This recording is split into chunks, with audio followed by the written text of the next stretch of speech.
இப்ப பெரியாரையும் அம்பேத்கரும் ஒரே நேர்கோட்டில் நிறுத்த முடியுமா? ஏன் நிறுத்த முடியுமா? பெரியாரையும் அம்பேத்கரையும் நேர்கோட்டில் நிறுத்தாத எவனும் மூளை உள்ளவனாக கருதக்கூடாது. மதம் ஏன் வேண்டாம் என்று சொன்னார் பெரியார். பெரியார் சொன்னா பெரியார் நீங்க உங்களுக்கு பிடிக்காது. நான் சொல்றேன், இந்து மதத்தினுடைய சாரம்சம் என்ன? பிலாசபி ஆஃப் இந்துவிசம் எடு. நாளே நாள் தானே கிரேடட் இன்இக்வாலிட்டி. கிரேடட் இன்இக்வாலிட்டி முதல் கருத்து. இரண்டாவது கருத்து படிக்க கூடாத டெப்ரிவேஷன் ஆஃப் எஜுகேஷன். மூன்றாவது பேன் ஆன் ப்ராப்பர்ட்டி. மூன்றாவது உமன் எம்பவர்மெண்ட், உமன்ஸ் உரிமை, பெண்ணுக்கு உரிமை கொடுக்காத. இந்த நாளும் தான் இந்து மதத்தினுடைய தத்துவம் என்று அம்பேத்கர் சொல்லுகிறார். கிரேடட் இன்இக்வாலிட்டி ஒண்ணு இல்ல. முதலியாரிலே 3 வகை. அந்த முதலியார் இந்த முதலியார் பொண்ணு கொடுக்க மாட்டார். முக்குளத்தோர்ல 3 வகை. அந்த முக்குளத்தோருக்கு இந்த முக்குளத்தோர் பொண்ணு கொடுக்க மாட்டார். ஆதி திராவிடரில் 4 வகை. அவர் இவருக்கு பொண்ணு கொடுக்க மாட்டார். அதத்தான் கிரேடட் இன்இக்வாலிட்டி இந்து மதத்தினுடைய முதல் தத்துவம்.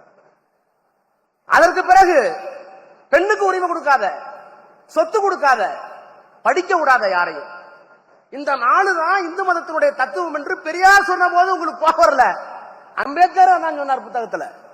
அதனால்தான் நாங்கள் ஒரு நேர்கோட்டில் நிறுத்துகிறோம். ஆக இந்த மதத்தை எதிர்த்தது ஆரியம். இந்த மத தத்துவத்தை கொண்டு வந்தது ஆரியம்.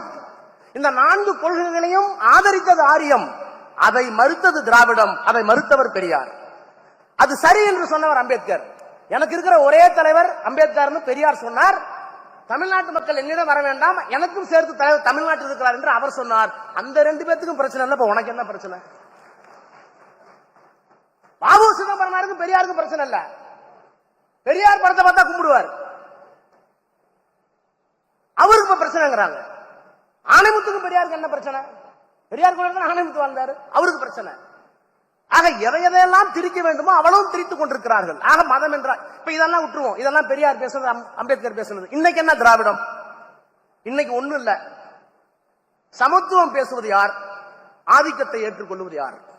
ஆதிக்கத்தை ஏற்றுக்கொண்டால் ஆரியம், சமத்துவத்தை பேசினால் திராவிடம், பெண்ணுரிமை பேசினால் திராவிடம், பெண் இப்படித்தான் இருக்க வேண்டும் என்று பழைய முறையை சொன்னால் ஆரியம். அதையெல்லாம் தாண்டி இப்போ ஒன்று வந்திருக்கு. அறிவியல் பேசினால் திராவிடம், மூடநம்பிக்கை பேசினால் ஆரியம்.